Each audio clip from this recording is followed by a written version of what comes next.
The concepts of democracy, of socialism, of secularism are not yet clear in the minds of our people.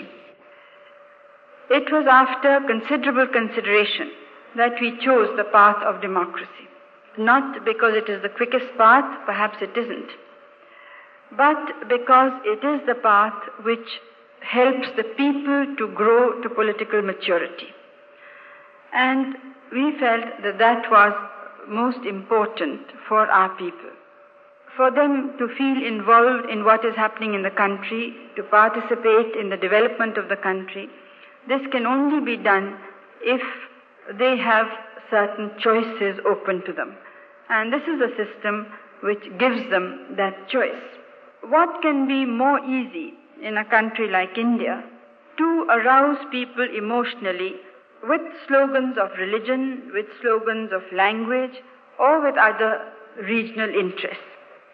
And these are some of the matters which come in the way of our progress and of speedy development.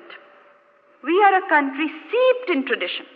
Can we really be democratic unless we sweep away some of that tradition which is not relevant to the life of today? But we find how many of our functions, how much of our time goes in something which has happened long, long ago. I have nothing against the religious functions of people. But how much time can we spend remembering something that happened thousands of years ago, or maybe did not even happen in the way we think it happened? So much of it is looking back. Even our national leaders, they are great leaders. They have inspired us. They have brought the country forward. They have given us independence. But the new generation has to go forward. It cannot keep looking back, however great a person was. But so much of our energy goes in observing festivals and other things looking backwards. You cannot look backwards and go forward. You have to make up your mind which you want to do. There can be no democracy if you're looking backwards.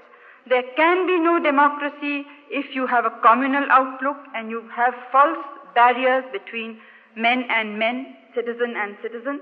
There can be no democracy if you do not have socialism, because democracy and inequality cannot coexist.